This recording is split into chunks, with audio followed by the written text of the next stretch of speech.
Hello मेरे प्यारे से दोस्तों, जैसा कि हमने पिछले एपिसोड में देखा था कि सोल क्लैन का एक एल्डर सीधा ही जियाओ जियाओ के ऊपर अटैक करके उसे कैप्चर कर लेता है, जहां पे वो अब जियाओ जियाओ की सोल को बाहर निकाल करके उसे मारने वाला होता है। मगर तभी वहां पे एंट्री होती है जियाओ यान की, जो कि स्पेस को फाड़ते हुए सीधा ही उस सोल क्लैन के एल्डर को चला के राख कर देता है।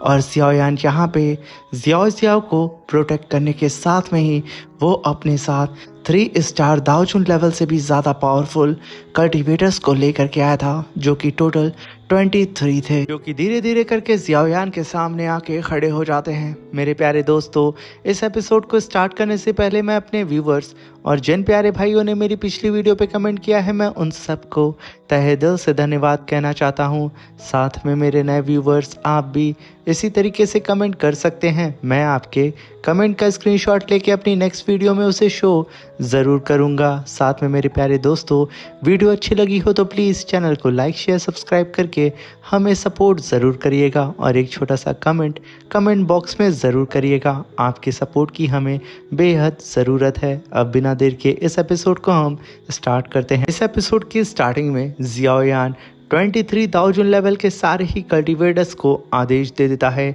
कि वो जा करके अपने सामने मौजूद लॉयन मिंग सेक्ट की सारी ही वॉरशिप को डिस्ट्रॉय कर दें और उन सब का खात्मा कर दें।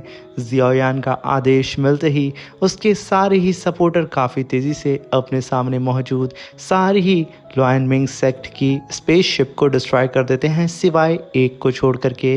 वहीं पे जियाओयान जियाओ जियाओ से कहता है कि लिटिल गर्ल, तुम ठीक तो हो ना, तुम्हें कहीं चोट तो नहीं लगी। मगर यहाँ पे तो जियाओ जियाओ बड़े ही मज़े से अपने दुश्मनों की तबाही को एंजॉय कर रही होती है और वो मुस्कुराते हुए हाँ बोलती है कि वो यहाँ पे ठीक है। ये सुन के जियाओयान काफ़ी ज़्यादा खुश होता है और उसे देखे जा रहा होता है।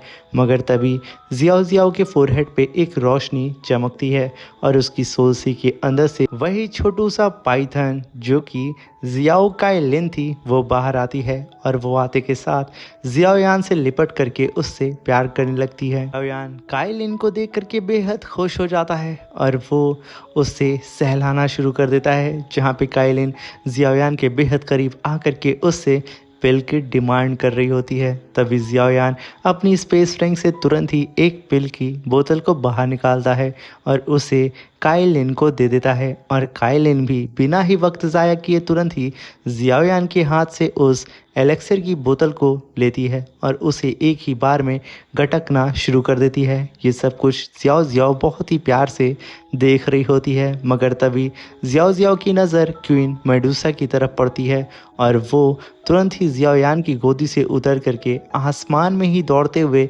अपनी मदर के पास जा रही होती है। जियाओयान जियाओ जियाओ को देख करके एकदम दंग हो चुका था, जहाँ पे जियाओ जियाओ क्वीन मेडुसा से जाके लिपट जाती है और क्वीन मेडुसा अपनी बेटी को संभाल रही होती है। जियाओ जियाओ को कस के गले लगा करके उसे अपने सीने से चिपका लेती है।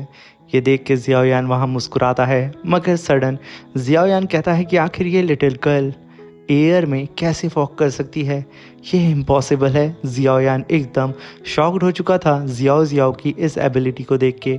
वहीं पे काइलिन जियाओयान की उस एलेक्सर बोतल को पूरी ही तरीके से चट कर चुका था और वो उसे उठा के फेंक भी देता है। वहीं पे क्वीन मेडुसा जियाओ जियाओ को चारों ही तरफ से चेक कर रही होती है कि कहीं उसे थोड़ी सी भी खरोच ना आई हो। वहीं पे जियाओ जियाओ बहुत ही प्यार से क्वीन मेडुसा को खुद को चेक करने दे रही होती है। जियाओयान इन सभी चीज़ों को नोटिस कर रहा होता है और शांत खड़ा होकर के उन माँ बेटी को देख रहा होता है, जहाँ पे अब जियाओ जियाओ क्वीन मेडुसा के चेहरे को छूते हुए उसके घाव को सहलाने लगती है और वो काफ़ी उदास हो चुकी थी, जहाँ पे क्वीन मेडुसा कहती है कि मैं ठीक हूँ। और तभी वहाँ पे काइलिन भी आ जाती है और वो उन दोनों को ही देखने लगती है और तुरंत ही उन दोनों को छोड़ करके वो वापस जियाओयान के पास भाग जाती है। ये देख करके क्वीन मेडुसा जियाओ जियाओ को लेकर के तुरंत ही जियाओयान के पास आती है, जहाँ पे जियाओयान क्वीन मेडुसा की इतनी इंजरी को देख करके उससे कहता है कि मेडुसा प्लीज़ मुझे माफ़ करना, शायद मैं टाइम पे यहाँ पहुँच नहीं पाया। तभी क्वीन मेडुसा कहती है कि जियाओयान, मुझे लगा था कि तुम शायद अब वापस नहीं आओगे, मगर देखो यान अलायंस के ऊपर इतनी बड़ी मुसीबत टूट पड़ी है और तुम अपने यान अलायंस के सामने आके खड़े हो चुके हो। मगर तभी आसमान में एक ब्लास्ट होता है। जियाओयान, क्यून, मेडुसा आसमान की तरफ देखने लगती हैं, जहाँ पे लॉयन स्काई जियाओयान के सारे ही साथियों को अपनी शॉट से बहुत ही बुरी तरीके से मार रहा होता है। जिसे देख करके क्वीन मेडुसा जियाओयान से कहती है कि जियाओयान, इससे ज़रा संभल करके। तभी जियाओयान कहता है कि तुम परेशान ना हो, मैं इसे हैंडल कर लूँगा, तुम लोग फ़िलहाल के लिए पीछे जा कर के रेस्ट करो। मगर यहाँ पे क्वीन मेडुसा कहती है कि जियाओयान, ये ऑलरेडी 6 स्टार दाओजुन लेवल पे प्रमोट हो चुका है, ये तुम्हारे लिए थोड़ी बहुत तो मुश्किल पैदा कर सकता है। मगर जियाओयान क्वीन मेडुसा को देख करके सिर्फ मुस्कुराता है। मगर तभी लॉयन स्काई, जो कि अपनी लॉयन मिंग सेक्ट की सारी ही स्पेसशिप को डिस्ट्रॉय होता हुआ देख के एकदम भड़क जाता है और अपनी स्वॉर्ड को सीधा ही जियाओयान की तरफ पॉइंट करके कहता है कि कमीने जियाओयान, मैं तुझे नहीं छोड़ूंगा, मरने के लिए तो तैयार हो जा। ये कहने के साथ वो अपनी स्वॉर्ड को लेकर के काफ़ी तेज़ी से जियाओयान के ऊपर अटैक करने के लिए चला जाता है।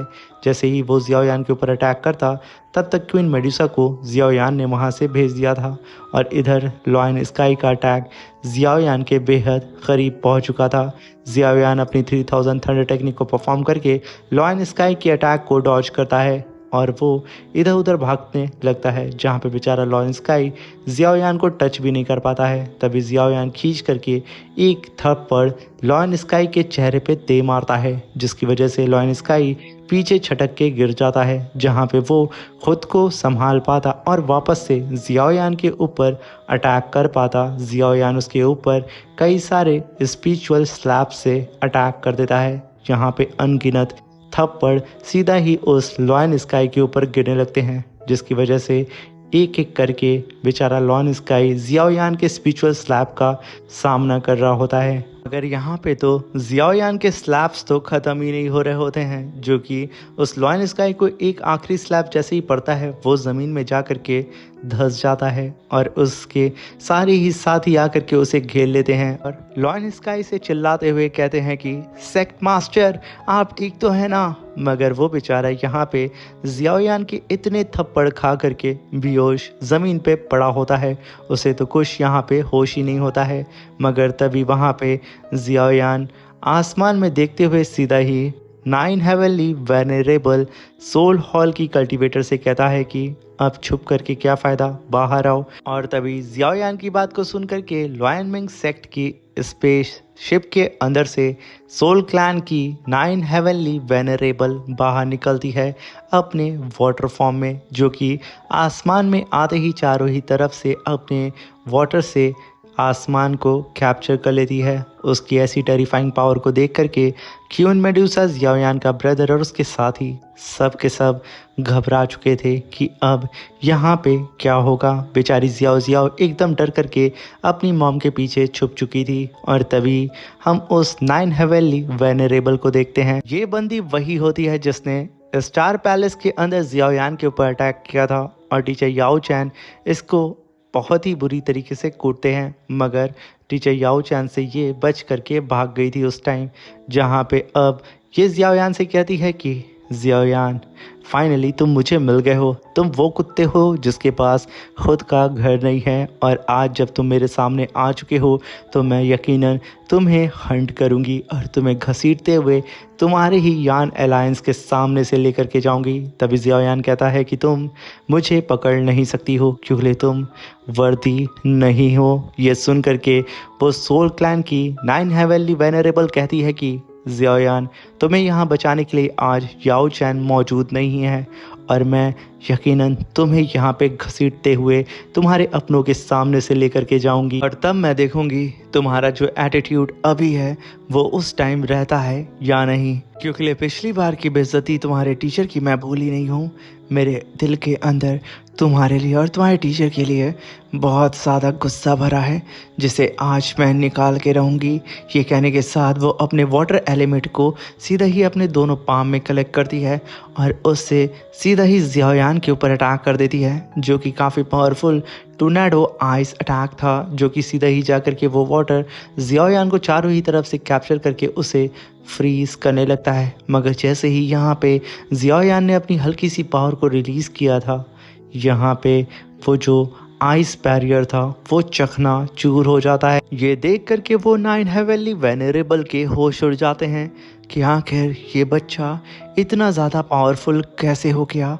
यहाँ पे वो कुछ और सोच पाती, जियाओयान उसकी नज़रों के सामने से अपनी 3000 थंडर टेक्निक को परफॉर्म करके उसके पीछे आके खड़ा हो चुका था। उसे तो यहाँ पे एहसास भी नहीं हुआ था। तभी जियाओयान अपनी उंगलियों को फोड़ते हुए कहता है कि अगर तुम इतनी लिटिल एबिलिटी से मेरे ऊपर अटैक करोगी तो आखिर तुम मेरे यान अलायंस के सामने मुझे घसीट के कैसे ले जाओगी। कुछ बड़ा सोचो। ये सुन करके वो नाइन वेनरेबल तुरंत ही अपनी पावर को रिलीज़ करके जियाओयान के ऊपर कई सारे स्लैश अटैक एक ही साथ में कर देती है। जियाओयान के ऊपर डबल स्लैश अटैक आ रहा होता है।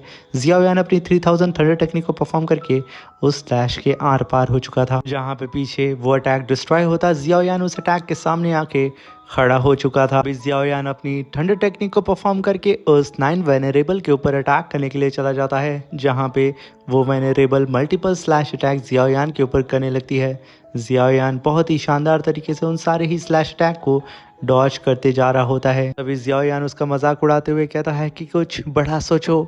ये सुन करके वो नाइन वेनरेबल भड़क जाती है। जियाओयान से कहती है कि तुमने मुझे अंडरस्टिमेट करके बहुत बड़ी गलती कर दी, अब तुम यहाँ पे मरोगे। ये कहने के साथ वो जियाओयान के ऊपर फिर से मल्टीपल स्लैश अटैक कर देती है। जहाँ पे उसने एक बार फिर से डबल स्लैश अटैक जियाओयान के ऊपर कर दिया था, मगर जियाओयान अपनी स्ट्रेंज फायर को अपने हाथ के अंदर समन करके उस डबल स्लैश अटैक को अपने हाथ से ही फाड़ करके रख देता है और सीधा ही एक पंच उस नाइन वेनरेबल के ऊपर करने के लिए चला जाता है। मगर वो नाइन वेनरेबल लिक्विड फॉर्म में आकर के जियाओयान के इस पंच अटैक को डॉज कर लेती है और लिक्विड फॉर्म में आकर के जियाओयान के ठीक सामने आके खड़ी हो चुकी थी।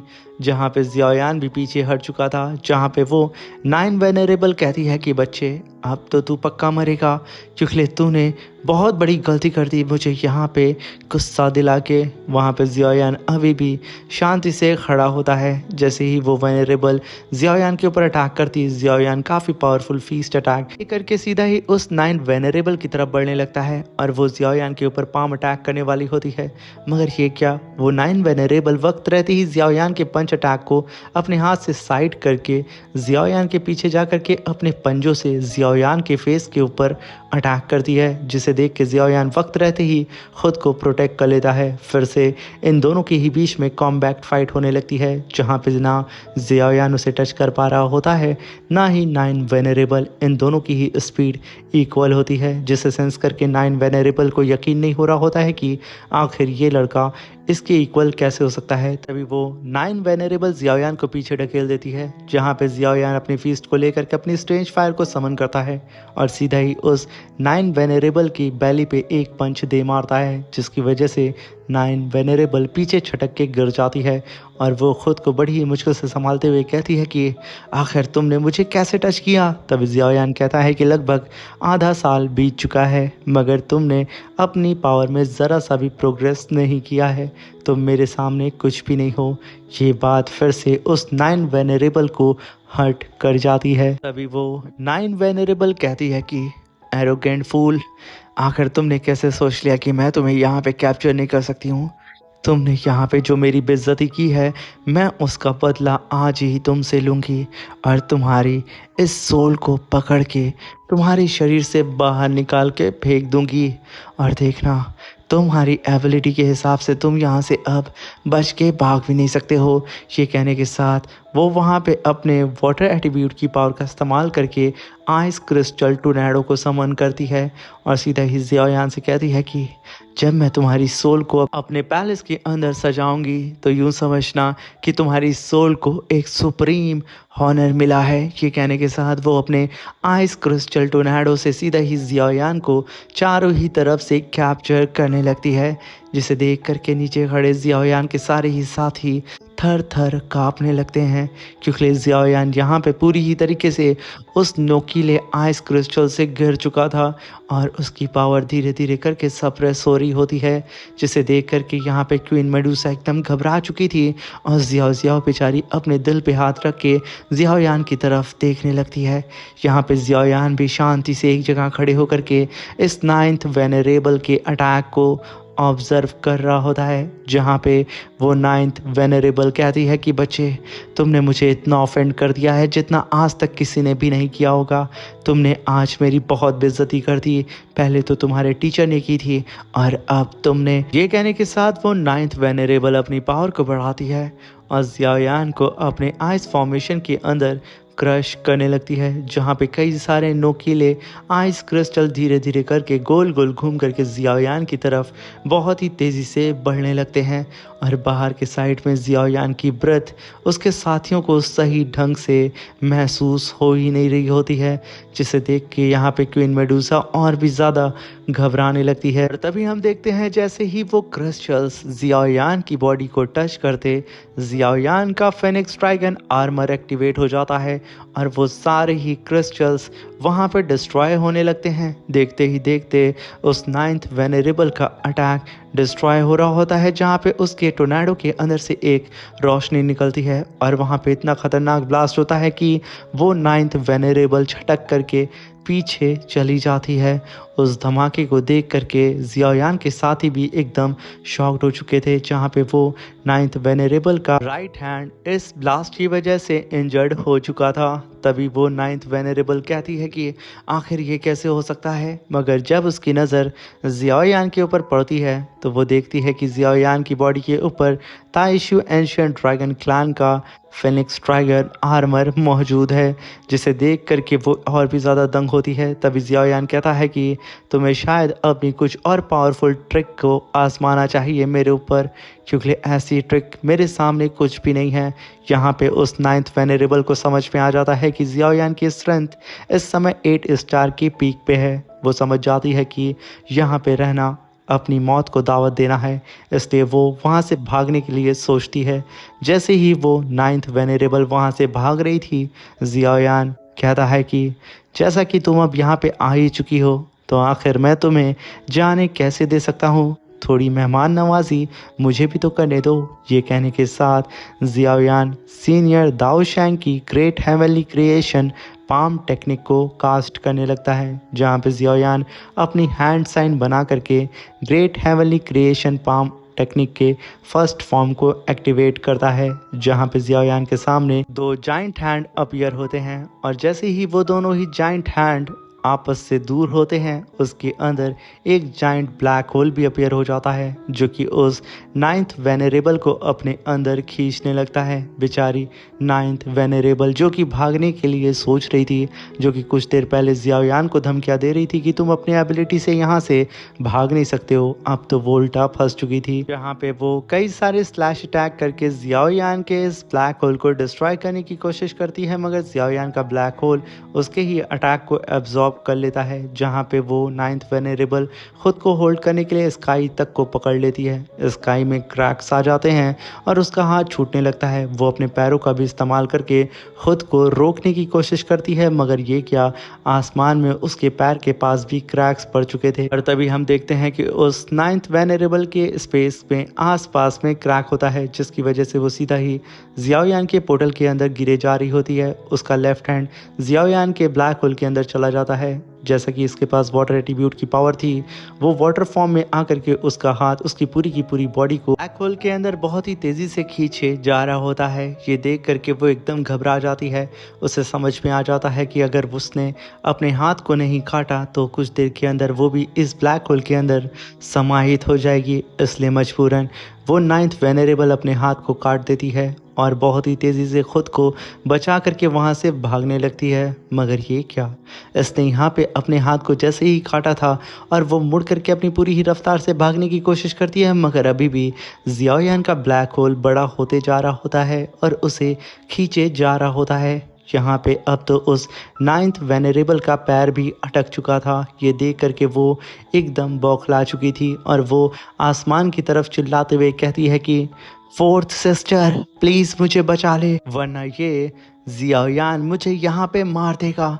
ये कहने के साथ वो मछली की तरह वहाँ पे छटपटाने लगती है और वहीं पे आसमान पूरा सुर्ख लाल हो चुका था। चारों ही तरफ रेड थंडर ज़मीन पे गिरने लगती हैं और यहाँ पे उस नाइन्थ वेनरेबल की नज़र आसमान में जाकर टिक जाती है और वो ख़ुद को बड़ी ही मुश्किल से उस ब्लैक होल के सामने होल्ड करके मुस्कुराने लगती है। इसी के साथ ये एपिसोड भी मेरे प्यारे दोस्तों ख़त्म हो जाता है। Thank you for watching.